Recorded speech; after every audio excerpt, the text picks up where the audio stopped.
जय गुरु जी, संगत जी। ओम नमः शिवाय। शिव जी सदा सहाय। ओम नमः शिवाय। गुरु जी सदा सहाय। संगत जी, शिव पुराण रुद्र संहिता का 21 से 23 अध्याय। दंडकारण्य में शिव को श्री राम के प्रति मस्तक झुकाते देख सती का मोह तथा शिव की आज्ञा से उनके द्वारा श्री राम की परीक्षा। नारद जी बोले, ब्राह्मण विधे प्रजानाथ महाप्राज्ञ दयानिधि, आपने भगवान शंकर तथा देवी सती के मंगलकारी सुयश का श्रवण कराया है। अब इस समय पुनः प्रेम पूर्वक उनके उत्तम यश का वर्णन कीजिए।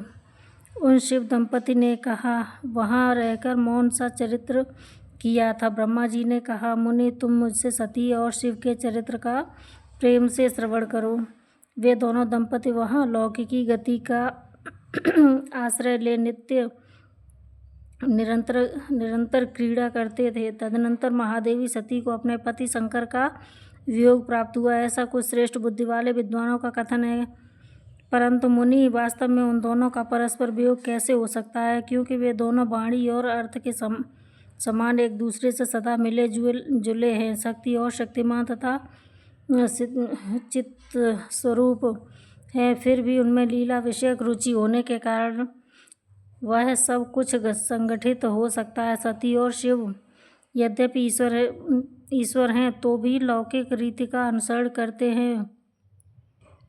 जो लीलाएं करते हैं वे सब संभव हैं। दक्ष कन्या सती ने जब देखा कि मेरे पति ने मुझे त्याग दिया है, तब वे अपने पिता दक्ष के यज्ञ में गईं और वहां भगवान शंकर का अनादर देख उन्होंने अपने शरीर को त्याग दिया। वे ही सती पुनः हिमालय के घर पार्वती के नाम से प्रकट हुई और बड़ी भारी तपस्या करके उन्होंने विवाह के द्वारा पुनः भगवान शिव को प्राप्त किया। सूत जी कहते हैं, महर्षि ब्रह्मा जी की यह बात सुनकर नारद जी ने विधाता से शिवा और शिव के महान यश के विषय में इस प्रकार पूछा। नारद जी बोले, महाभाग विष्णु शिष्य विधाता, आप मुझे शिवा और शिव के भाव तथा आचार से संबंध रखने वाले उनके चरित्रों का वर्णन कीजिए, विस्तार पूर्वक सुनाइए। तात भगवान शंकर ने अपने प्राणों से भी प्यारी अपनी धर्म पत्नी सती का किस लिए त्याग किया था, वह सत्य घटना तो मुझे बड़ी विचित्र जान पड़ती है। था इसे आप अवश्य कहें। आज आपके पुत्र दक्ष के यज्ञ में भगवान शिव का अनादर कैसे हुआ और वहाँ पिता के यज्ञ में जाकर सती ने अपने शरीर का त्याग किस प्रकार किया, उनके बाद वहाँ क्या हुआ, भगवान महेश्वर ने क्या किया, ये सब बातें मुझसे कहिए। इन्हें सुनने के लिए मेरे मन में बड़ी श्रद्धा है।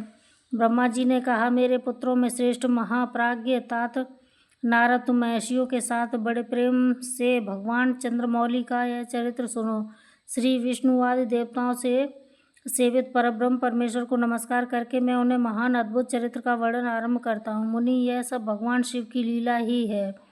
वे प्रभु अनेक प्रकार की लीला करने वाले स्वतंत्र और निर्विकार हैं। देवी सती भी वैसी ही हैं, अन्यथा वैसा कर्म करने में कौन समर्थ हो सकता है। परमेश्वर शिव ही परब्रह्म परमात्मा है।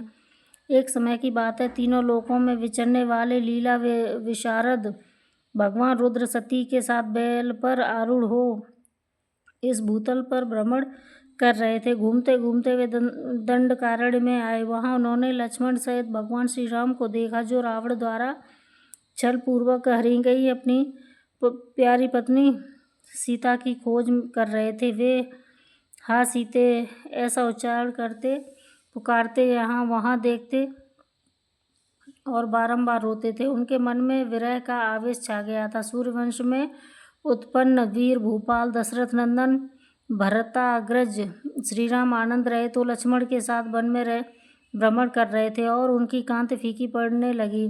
उस समय उदार चेता पूर्व काम भगवान शंकर ने बड़ी प्रसन्नता के साथ उन्हें प्रणाम किया और जय जयकार करके वे दूसरी ओर चल दिए। भक्त वत्सल शंकर ने उस वन में श्री राम के सामने अपने को प्रकट नहीं किया। भगवान शिव की मोह में डालने वाले ऐसी लीला देख सती को बड़ा विस्मय हुआ। वे उनकी माया से मोहित तो उनसे इस प्रकार बोली। सती ने कहा, देव देवेश सर्वेश परब्रह्म परमेश्वर ब्रह्मा विष्णु आदि सब देवता आपकी ही सदा सेवा करते हैं। आप ही सबके द्वारा प्रणाम करने योग्य हैं। सबको आपका ही सर्वथा सेवन और ध्यान करना चाहिए। वेदांत शास्त्र के द्वारा यत्न पूर्वक जानने योग्य निर्विकार परम प्रभु आप ही हैं। नाथ ये दोनों पुरुष कौन है? इनकी आकृति विरह व्याकुलता से दिखाई देती है। ये दोनों धनुर्धर वीर वन में विचरते हुए क्लेश के भागी और दीन हो रहे हैं। इनमें जो ज्येष्ठ हैं उनकी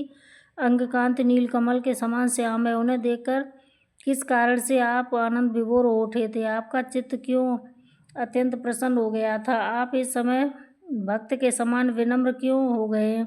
स्वामिन कल्याणकारी शिव, आप मेरे संशय को सुनो। प्रभु सेवी स्वामी अपने सेवक को प्रणाम करे, यह उचित नहीं जान पड़ता।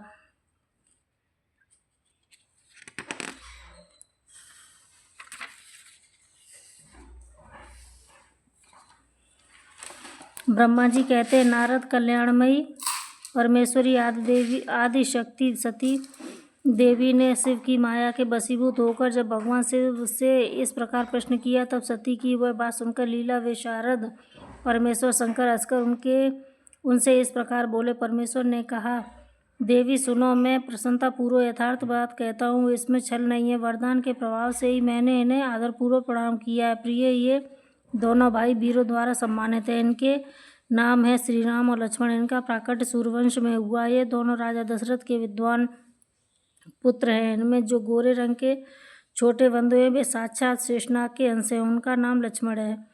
इनके बड़े भैया का नाम श्री राम है। इनके रूप में भगवान श्री विष्णु ही अपने संपूर्ण अंश से प्रकट हुए हैं। उपद्रव इनसे दूर ही रहते हैं। वे साधु पुरुषों की रक्षा कर और हम लोगों के कल्याण के लिए इस पृथ्वी पर अवतीर्ण हुए हैं। ऐसा कहकर सृष्टिकर्ता भगवान शंभु चुप हो गए।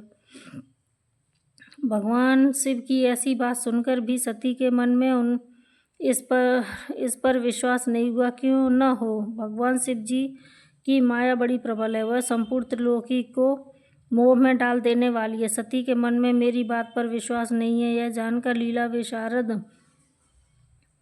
प्रभु सनातन शंभु यूं बोले। शिव ने कहा, देवी मेरी बात सुनो। यदि तुम्हारे मन में मेरे कथन पर विश्वास नहीं हो तो तुम वहाँ जाकर अपनी ही बुद्धि से श्री राम की परीक्षा करो।